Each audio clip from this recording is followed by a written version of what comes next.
Okay, Assalamualaikum. Kali ini kita berjumpa kembali untuk membincangkan tajuk bagi subtopik yang ketiga dalam bab 1, iaitu 1.3 sistem ekonomi. Okey, dalam membincangkan bahagian sistem ekonomi, terlebih dahulu kita akan melihat apakah definisi sistem ekonomi. Sistem ekonomi merujuk kepada satu cara atau peraturan yang diamalkan oleh sesebuah negara dalam menguruskan ekonominya, ataupun bagaimana cara mereka menyelesaikan masalah asas ekonomi. Kita akan tengok sistem ekonomi konvensional. Sistem ekonomi konvensional terdiri daripada 3. Yang pertama sekali, sistem ekonomi kapitalis. Yang kedua, sistem ekonomi sosialis. Dan yang ketiga, sistem ekonomi campuran. Kita lihat sistem ekonomi kapitalis. Sistem ekonomi kapitalis juga dikenali dengan nama lain, iaitu sistem ekonomi laissez-faire atau pasaran bebas, ataupun sistem kapitalis sendiri, dan juga dikenali juga sebagai sistem pasaran harga. Sistem ekonomi kapitalis ni melibatkan individu ataupun firma yang mempunyai kebebasan dalam menentukan kegiatan ekonomi tanpa sebarang campur tangan oleh pihak kerajaan dalam semua keputusan ekonomi ataupun dalam proses membuat keputusan ekonomi yang mutlak. Individu atau firma dalam pasaran ini bebas memiliki harta. Pengeluaran barang dan perkhidmatan ditentukan oleh sistem pasaran, ataupun kita kenali juga sebagai mekanisme harga atau mekanisme pasaran, iaitu mengikut kuasa permintaan dan kuasa penawaran di dalam pasaran. Keputusan ekonomi dibuat berdasarkan ataupun bermatlamatkan keuntungan maksimum. Ciri-ciri sistem ekonomi kapitalis, yang pertama dari segi matlamatnya. Motif pengeluar adalah untuk memaksimumkan keuntungan. Oleh itu, wujud persaingan dalam pengeluaran. Yang kedua, pemilikan sumber. Faktor pengeluaran dimiliki oleh pihak persendirian ataupun pihak individu, ataupun kita kenali juga firma. Dari segi keputusan, keputusan ekonomi ditentukan oleh pihak swasta melalui kuasa permintaan dan penawaran yang kita sebut tadi mekanisme harga ataupun mekanisme pasaran. Bagaimanakah sistem kapitalis menyelesaikan masalah asas ekonomi? Bagi masalah asas apa dan berapa banyakkah barang yang hendak dikeluarkan, ia diselesaikan merujuk ataupun berdasarkan kepada mekanisme harga ataupun mekanisme pasaran. Dengan kata lain, dia melihat kepada interaksi kuasa permintaan dan penawaran yang berlaku di dalam pasaran. Jadi, daripada situ, masalah bagaimana pula untuk diselesaikan dapat ditentukan melalui teknik pengeluaran yang paling cekap dengan harga faktor-faktor pengeluaran dengan kos yang paling rendah ataupun paling minimum. Itu adalah proses yang dilakukan oleh sistem ekonomi kapitalis.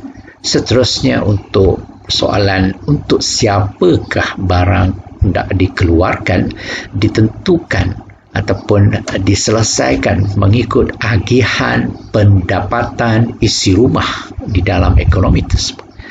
Ataupun dengan kata lain, kita boleh katakan berdasarkan kemampuan membayar masyarakat, ataupun dikenali juga sebagai berdasarkan kuasa beli wang oleh masyarakat dalam ekonomi tersebut. kebaikan sistem ekonomi kapitalis.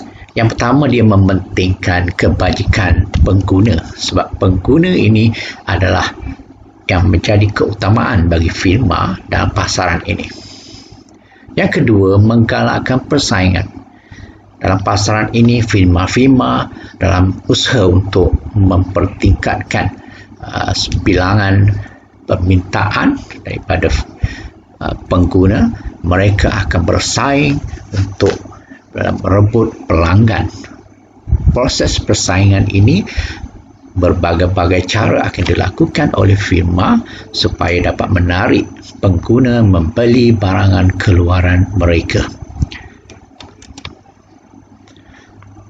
Yang ketiga, kebaikan sistem ekonomi kapitalis, dia menggalakkan perkembangan teknologi dan rekaan baru demi untuk meningkatkan kualiti produk supaya produk mereka diterima oleh orang ramai.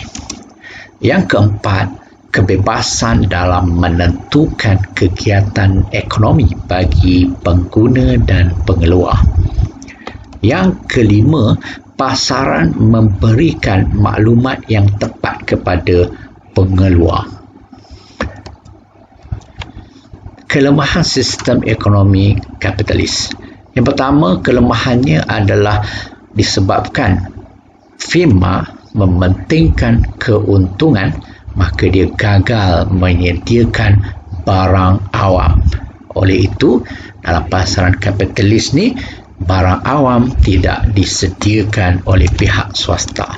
Yang kedua, wujud ataupun berkemungkinan akan berlaku ketidakseimbangan dalam ekonomi.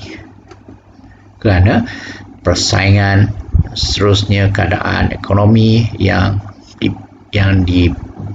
dibenarkan oleh mekanisme pasaran yang menentukan tingkat harga, jadi berkemungkinan keadaan tingkat harga akan tidak stabil, yang menyebabkan kadang-kadang harga akan melamun tinggi, kadang-kadang akan jatuh dengan mendadak.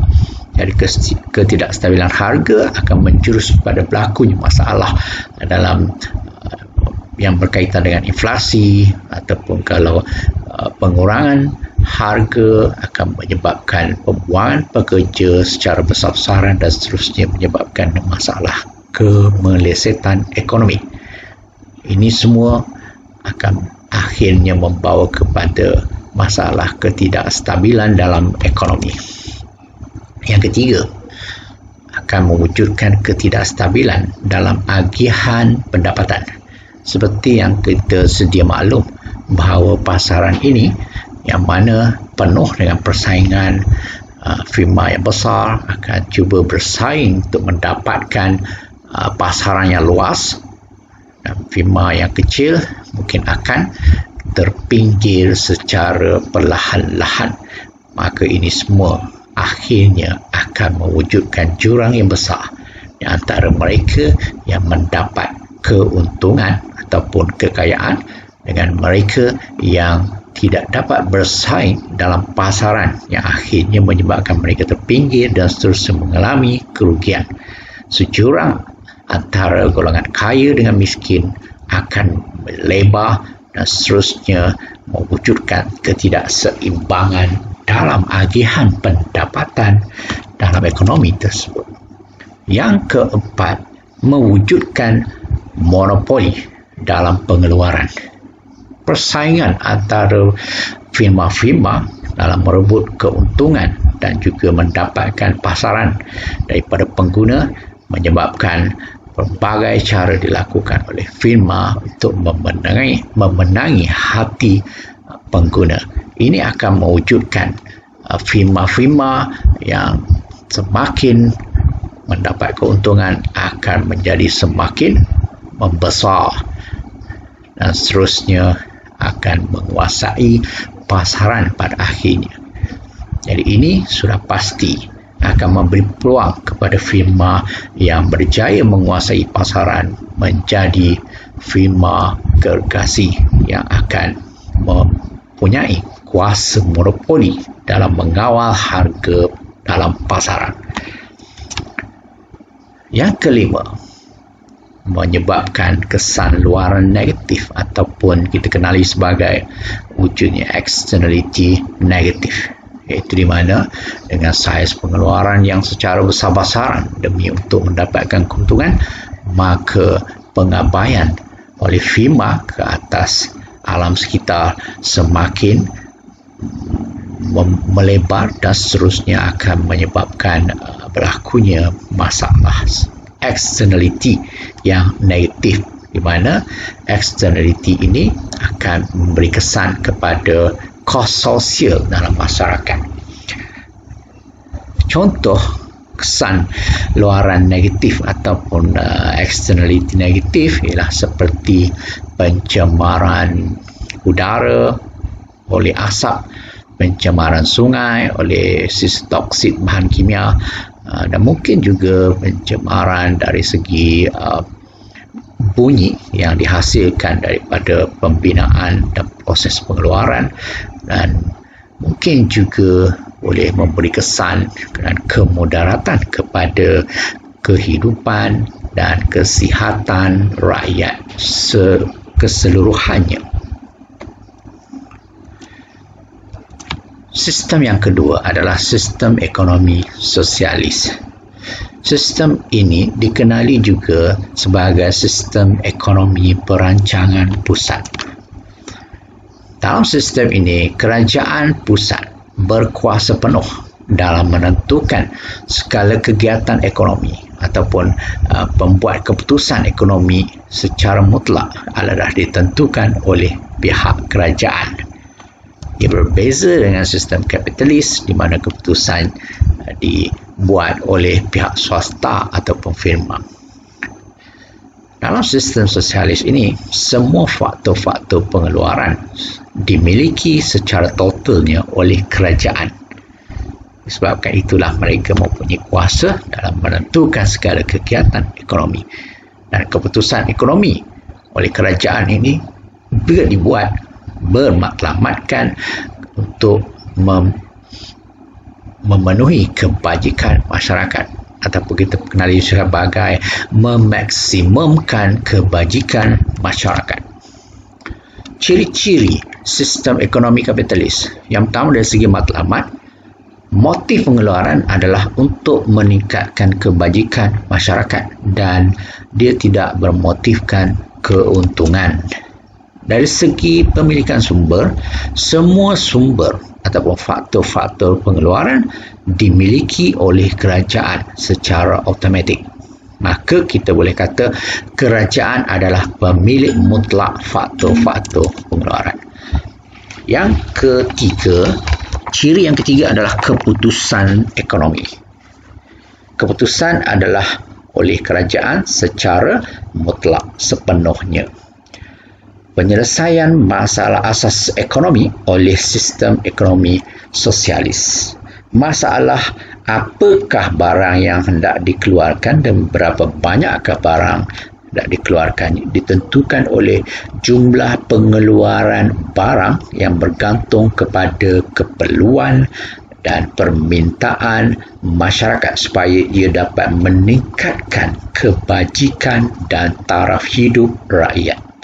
Ini bermakna masalah apa dan berapa banyak memang diputuskan oleh kerajaan, tetapi kerajaan berpandukan kepada permintaan yang diminta ataupun yang dimahukan oleh rakyat berdasarkan kepada keperluan semasa rakyat. Kerajaan akan cuba memenuhi apa yang dikehendaki oleh rakyat. Dan yang penting, dia berpandukan kepada motifnya, iaitu meningkatkan kebajikan dan juga taraf hidup rakyat di negara tersebut. Masalah bagaimana barang tersebut hendak dikeluarkan bergantung kepada cara yang sesuai ataupun yang selaras dengan matlamat ekonomi negara. Di sini dia bergantung juga kepada motif dan juga kaedah pengeluaran. Kerajaan akan melihat kepada keperluan faktor semasa yang ada. jika negara memiliki ataupun menghadapi masalah pengangguran. Ini bermakna negara tersebut sedang mengalami ramai pekerja yang tidak memiliki pekerjaan, pengangguran yang besar. Jadi oleh itu dia mengatasinya dengan menggunakan intensif buruh dalam proses menghasilkan ataupun mengeluarkan barangan. Jika negara tersebut tidak mengalami masalah pengangguran, maka negara itu akan menetapkan untuk menggunakan untuk bagi mengeluarkan barang-barang dan perkhidmatan dengan menggunakan teknik pengeluaran yang berintensifkan modal. Untuk siapa diselesaikan berdasarkan kepada motif untuk meningkatkan kebajikan rakyat. Jadi oleh itu semua rakyat dalam negara secara sama rata akan menikmati barangan yang dihasilkan tersebut. Barang dan perkhidmatan akan diagihkan bergantung kepada keperluan. Tapi kerajaan juga akan mengenakan sistem catuan untuk mengelakkan ada individu atau keluarga yang menerima lebih daripada keluarga yang lain. Dengan sistem catuan ini bagi memastikan semua rakyat akan memperolehi barang-barang dan perkhidmatan secara adil dan saksama. Tidak ada seorang pun yang tidak akan dinafikan hak untuk mendapatkan barang tersebut. Kebaikan sistem ekonomi sosialis.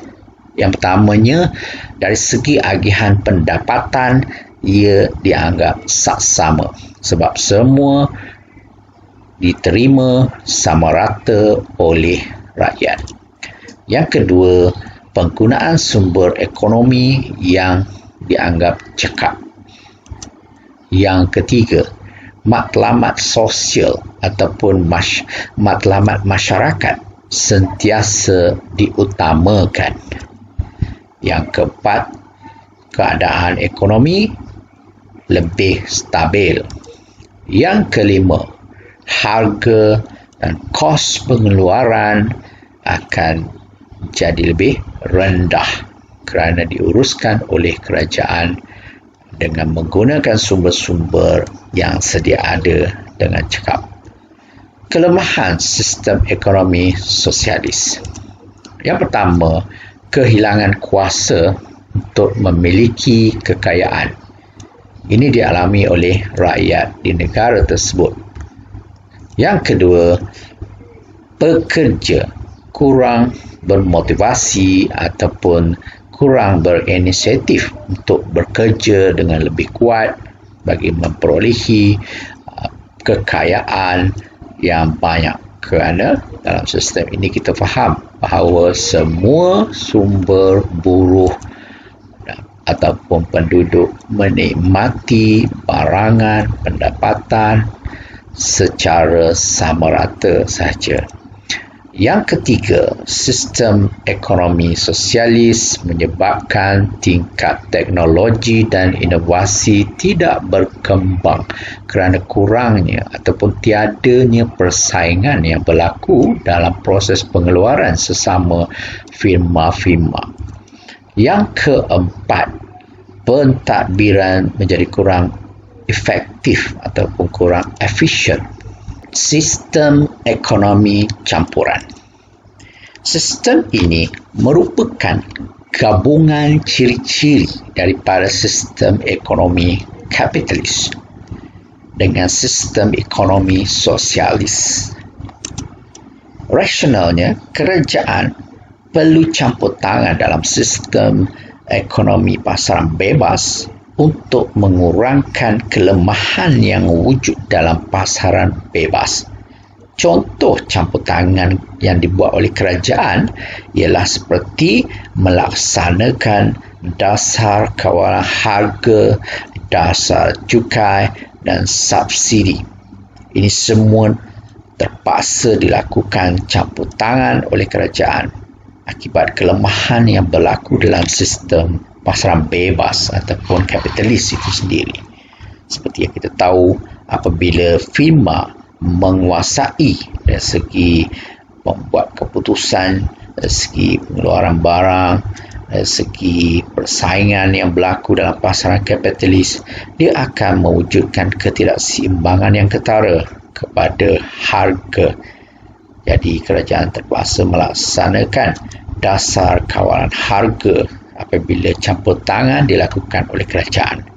Begitu juga dengan masalah kelemahan dalam sistem kapitalis yang mana mewujudkan kuasa monopoli dan juga agihan pendapatan yang tidak seimbang di kalangan rakyat ataupun dalam ekonomi tersebut akan cuba ditambah baik oleh kerajaan dengan cara melaksanakan dasar pencukaian. Cukai akan dikutip daripada golongan kaya dan akan diberikan dalam bentuk subsidi kepada golongan yang memerlukan. Ciri-ciri sistem ekonomi campuran. Matlamat sistem ekonomi campuran ialah apabila campur tangan kerajaan, mereka sebenarnya bermatlamatkan untuk membentuk sebuah sistem ekonomi yang lebih mementingkan kebajikan rakyat, ataupun kita katakan sebagai nak memenuhi kebajikan sosial daripada terlalu mementingkan keuntungan persendirian. Itu matlamat sistem ekonomi campuran. Dari segi pemilikan sumber, apabila kerajaan campur tangan, maka pemilikan sumber dalam pasaran ini adalah bersama, iaitu dimiliki oleh kerajaan, swasta dan juga individu. Keputusan ekonomi. Semua keputusan ekonomi dalam pasaran ataupun sistem ekonomi campuran ini ditentukan oleh kerajaan dan juga firma bersama, di mana firma masih lagi boleh membuat keputusan berpandukan kepada mekanisme harga, tetapi kerajaan akan membuat kawalan ke atas pihak firma, kerana firma ini juga perlu diawasi kerana mereka sentiasa yang mementingkan keuntungan, maka akan sentiasa meningkatkan harga dan seterusnya, akan mewujudkan persaingan yang kurang sihat yang di kalangan firma. Jadi kawalan ke atas firma oleh kerajaan akan dilakukan dari segi penguatkuasaan, peraturan dan mungkin undang-undang. Penyelesaian masalah asas ekonomi oleh sistem ekonomi campuran. Masalah apa dan berapa? Masalah apa diselesaikan di mana firma akan masih menentukan apakah barang yang hendak dikeluarkan berdasarkan mekanisme harga. Manakala kerajaan dia akan keluarkan barang yang gagal dikeluarkan oleh pihak swasta kerana kos yang tinggi, jadi kerajaan akan menyediakan barang awam. Masalah berapa? Firma akan masih berpandukan kepada permintaan dan penawaran dalam masyarakat. Jadi ini bermakna firma masih dapat menentukan berapakah jumlah barang yang dikeluarkan berdasarkan kuasa permintaan. Tetapi dalam masa yang sama, kerajaan berfungsi ataupun bertindak untuk mengeluarkan barang yang tidak cukup dikeluarkan di dalam pasaran. Dan biasanya barang yang tidak cukup ini adalah barang yang tidak dikeluarkan oleh firma, kerana mungkin barang itu barang yang tidak menguntungkan mereka. Okey, jadi kerajaan akan mengeluarkan barang yang tidak cukup, khususnya barang awam tadi. Bagaimanakah masalah ekonomi diselesaikan dalam sistem ekonomi campuran? Firma akan menggunakan teknik pengeluaran yang paling cekap dan secara relatif pada kos yang paling rendah. Pilihan firma dan juga dalam proses pengeluaran ini ialah sama ada menggunakan teknik pengeluaran yang berintensifkan buruh ataupun berintensifkan modal. Walau bagaimanapun, dalam masa yang sama, kerajaan akan juga berganding bahu bersama firma untuk mengeluarkan barangan dengan menggunakan teknik pengeluaran. Walau bagaimanapun, dia bergantung kepada cara yang sesuai ataupun yang selaras dengan matlamat ekonomi negara. Maksudnya di sini, jika negara sedang mengalami pengangguran yang kritikal, jadi kerajaan akan cuba mengatasinya dengan mengeluarkan teknik pengeluaran yang berintensifkan buruh bagi menyelesaikan masalah lebihan tenaga kerja yang banyak menganggur pada waktu tersebut. Untuk masalah yang ketiga, untuk siapakah barang tak dikeluarkan dalam sistem ekonomi campuran, pihak firma akan membuat agihan mengeluarkan barang berdasarkan agihan pendapatan ataupun kuasa beli ataupun kemampuan mengeluarkan barang mengikut kemampuan rakyat dalam negara tersebut. Dan dalam masa yang sama, kerajaan juga akan menyediakan barang awam untuk diagihkan kepada setiap individu tanpa mengambil kira kemampuan membayar mereka, sebab barang awam adalah merupakan barang percuma, barang yang memang disediakan tanpa perlu dibayar dan tanpa kekecualian. Sebabnya barang awam boleh digunakan oleh semua orang ramai secara percuma. Kebaikan sistem campuran. Kebaikan sistem ekonomi campuran, yang pertama sekali, keputusan dibuat dengan cepat melalui mekanisme harga.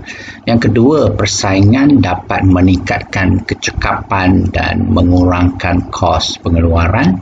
Yang ketiga, kebaikan sistem campuran ialah ada dorongan bekerja keras kerana motif untuk mendapatkan keuntungan.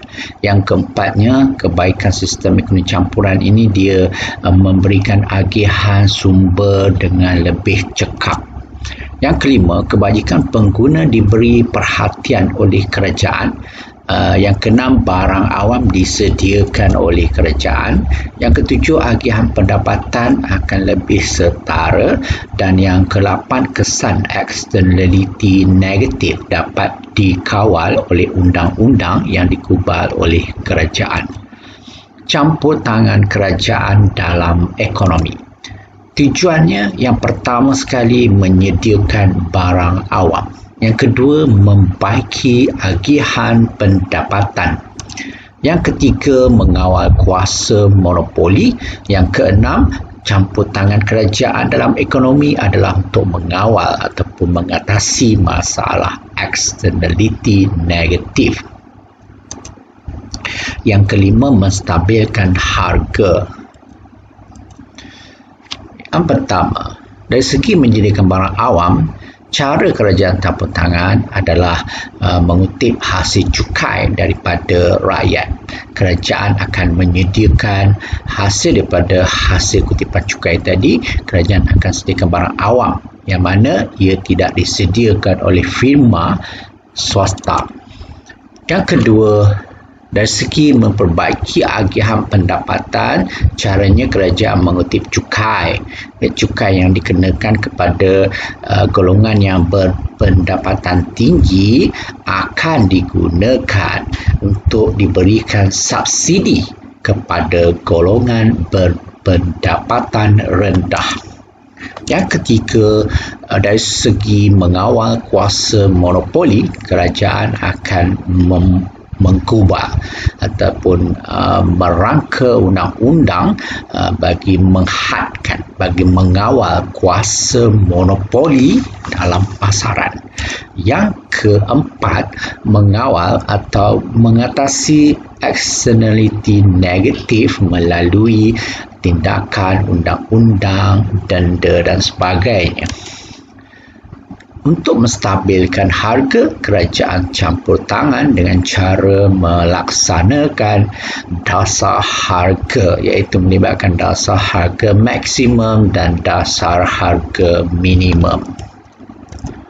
Bentuk campur tangan kerajaan. Yang pertama, mengenakan peraturan atau undang-undang.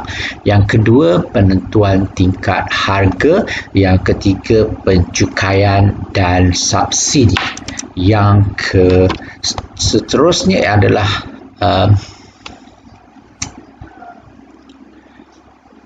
1.3.3 Sistem Ekonomi Islam. Sistem ekonomi Islam ini adalah ilmu yang mengkaji kegiatan manusia yang selaras dengan kehendak syariat dari segi memperoleh, mengguna dan menguruskan sumber-sumber alam secara kebendaan dan kerohanian untuk kebaikan semua pihak demi mendapat keredaan Allah Subhanahu wa taala. Ekonomi Islam adalah berteraskan syariat bagi melindungi ketidakadilan dalam pemerolehan dan penggunaan sumber alam dengan memenuhi kepuasan manusia untuk melaksanakan tanggungjawab mereka terhadap Allah Subhanahu wa taala dan masyarakat keseluruhannya. Konsep ekonomi Islam adalah bersandarkan kepada pegangan dan keyakinan bahawa rezeki yang dikurniakan oleh Allah Subhanahu wa taala di muka bumi ini adalah cukup untuk seluruh makhluknya. Oleh itu, sifat tamak atau mementingkan diri tidak perlu wujud pada diri sendiri. Prinsip sistem ekonomi Islam berasaskan tauhid. Pertama sekali berkaitan dengan hubungan manusia dengan pencipta, dan yang kedua hubungan manusia sesama manusia. Yang ketiga hubungan manusia dengan alam sekitar, dan yang keempat tanggungjawab manusia sebagai pemegang amanah terhadap sumber-sumber ekonomi. Hubungan manusia dengan pencipta. Prinsip yang menekankan Allah Subhanahu wa taala sebagai penguasa yang membuat peraturan-peraturan yang bertujuan untuk menjaga dan menampung kehidupan manusia, makhluk demi kebahagiaan di dunia dan di akhirat. Hubungan manusia sesama manusia pula ialah prinsip persaudaraan sejagat tanpa batasan keturunan atau warna kulit, akan mewujudkan suasana kehidupan yang lebih harmoni tanpa sebarang bentuk pemerasan, eksploitasi, penindasan dan juga penyelewangan. Seterusnya, hubungan manusia dengan alam sekitar. Prinsip yang menjelaskan tanggungjawab manusia dengan memelihara alam semula jadi yang merupakan anugerah Tuhan yang tidak ternilai harganya. Walaupun manusia boleh menggunakan sumber alam ini untuk membangunkan ekonomi dan pembangunan negara, ia tidak boleh disalahgunakan. Manusia tidak boleh memusnahkan alam semula jadi sewenang-wenangnya sesuka hati seperti yang dilakukan oleh manusia pada masa kini. Manusia tidak akan melakukan pencerobohan terhadap alam sekitar ataupun alam semula jadi, kerana alam ini merupakan milik Tuhan yang dijadikan oleh Allah untuk manusia menggunakannya dengan sebaik mungkin. 4. Tanggungjawab manusia sebagai pemegang amanah terhadap sumber ekonomi. Umat Islam percaya bahawa manusia dicipta oleh Allah Subhanahu wa taala untuk dijadikan sebagai khalifah di muka bumi ini. Melalui kesedaran ini, manusia akan menjalankan amanah dan peranan untuk memakmurkan bumi sesuai dengan peranan mereka sebagai khalifah Allah Subhanahu wa taala. Objektif sistem ekonomi Islam yang pertamanya mendapatkan keredaan Allah Subhanahu wa taala.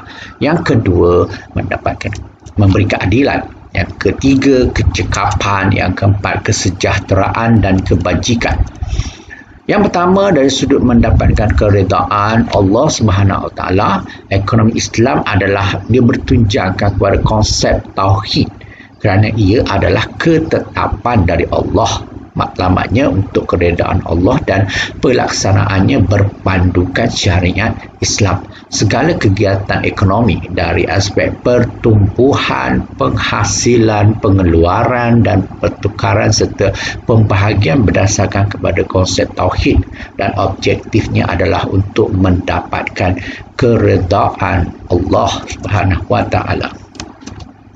Dari segi keadilan, ekonomi Islam berteraskan keadilan dan seimbang. Jika ada jurang yang begitu besar ataupun jurang yang jauh antara golongan miskin dengan golongan orang kaya, persaudaraan yang dipupuk oleh Islam akan berhasil sekiranya keseimbangan dan agihan kekayaan adalah saksama ataupun adil di kalangan masyarakat.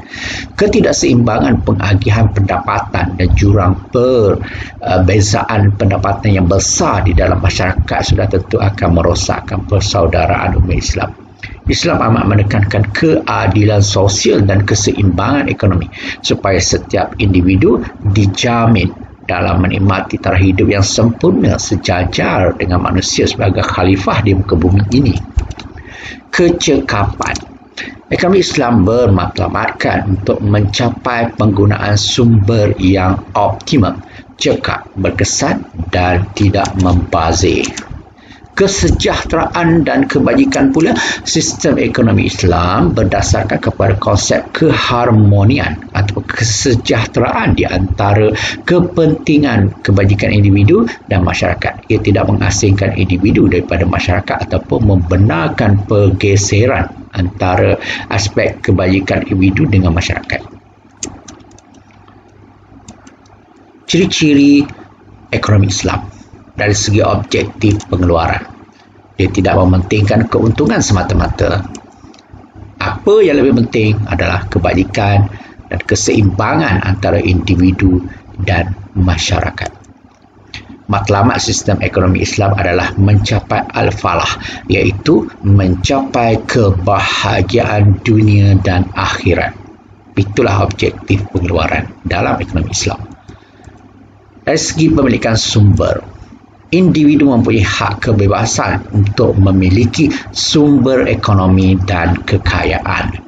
Seseorang itu bebas memiliki harta sebagaimana yang mungkin, sebanyak mana yang mungkin.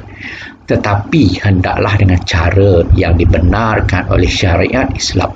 Ia tidak boleh memiliki harta dengan cara riba, peras unggut ataupun memakan harta anak yatim dan mengambil secara batil. Dari segi ekonomi tanpa riba, itu antara ciri-ciri ekonomi Islam.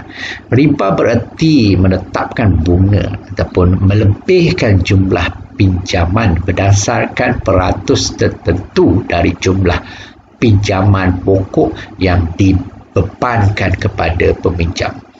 Riba adalah pengambilan tambahan sama ada dalam transaksi jual beli ataupun pinjam meminjam. Jadi riba ni adalah diharamkan dalam ekonomi Islam. Yang keempat, dari segi bersaing dalam ekonomi Islam ni ialah persaingan bebas dibenarkan, tetapi secara adil dan saksama. Maksudnya tiada unsur riba, tiada unsur penindasan dan juga sifat monopoli.